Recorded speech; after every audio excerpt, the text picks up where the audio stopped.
Let's be real, the MacBook Air is one of the best laptops I've ever bought, and I'm pretty sure one of the best laptops everyone has ever bought. But it's not perfect. Yes, it's a Apple Silicon MacBook, which means it can run multiple apps at the same time without a hassle. I've been using this MacBook Air for almost 3 years right now, and I've really got my money's worth. But today I'm going to explain one of the major problems I've faced with this MacBook Air. Starting off, we have memory issues. Now, the MacBook Air is well optimized with Apple Silicon, but this MacBook has only 8 gigs of RAM, meaning it will have constraints when it comes to running huge apps like DaVinci Resolve, Premiere Pro, After Effects, or Photoshop at the same time. It will thermal throttle. But Apple has what we call memory caching. So it will cache the memory and you end up using some of your storage.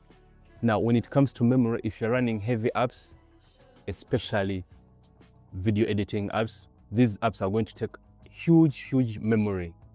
And especially Adobe apps, they usually take around 6 to 7 GB.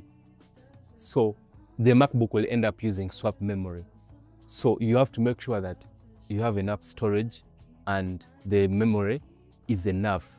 Let's be real, the MacBook Air is really a good laptop, but having 8 gigs of RAM, especially in 2026, is not quite great, especially if you have huge workflows. Apple is selling MacBooks with 128 gigs of RAM. There's a reason why. So if you're going to run AI models, forget it on the MacBook Air. Yes, you can run AI models, especially if you're using like Olama. You can run quantized AI models with 8 GB parameters. So memory is one of the major issues, especially now if you're running games like GTA. The MacBook will try to thermal throttle because the game is huge. You're running a 2012 game on this MacBook Air, meaning you are going to run into memory issues. So if you're buying this MacBook Air and you want to run huge applications, be in mind that 8 gigs of RAM is not enough. The second problem with the MacBook Air is storage. This version here has only 250 gigs of memory. So as a person who likes gaming can take huge tons of storage, because now on this MacBook I have GTA, Assassin's Creed games, Cyberpunk 2077, and I have other multiple creativity apps like DaVinci Resolve, After Effects, Photoshop. Those apps need huge amounts of storage to run. And storage, like I said, since the MacBook Air has less memory, it will need at least 100 gigs of free storage so that it does what? It does a memory swap. macOS tricks the laptop to swap memory, meaning you'll be swapping memory from the SSD and the memory itself. So having less memory, having less storage is not quite a good deal, especially in 2026. You need at least 512 gigabytes, which brings me to the market. It's very hard to find a 16 gig model and 512 gigabyte storage MacBook Air. So keep that in mind. If you're running these huge applications, multiple applications at the same time, you're going to run into those memory issues and storage issues. The third issue is the size.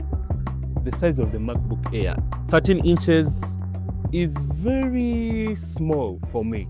If you compare a 16-inch or a 14-inch MacBook Air with this 13-inch, you will see the difference. With 16-inch MacBooks, first of all, you get huge battery and of course the memory. But with this 13-inch, you are limited in space. Of course, you get to view all the content. I'll tell you the trick I use to get more space. But with a 16-inch model, the content is very small and I like seeing content on a huge screen. So the way I go about it is in the settings, there's a setting under display. You can put more space to get more pixels, or more space when you're trying to edit like photos or editing videos in these creative apps. 13 inches model, most people will be fine with a 13-inch. But personally, I'll prefer a 14-inch or a 16-inch model. My fourth frustration is thermal throttling. This is tied to memory issues. When the MacBook is tasked with huge application, the laptop will thermal throttle and it will heat. Remember, it doesn't have a fan. This is a fanless MacBook, and fanless MacBooks are all subjected to thermal throttling. Thermal throttling is when the memory pressure is very high and it's full, there won't be any way of the fans. Since it doesn't have fans, it will thermal throttle. So it will dissipate heat around this chassis here. So it becomes way too hot. I experience this especially if I'm running games like the GTA or Assassin's Creed or Batman Arkham City. The laptop becomes, it will heat up so high that I have to first quit these applications first.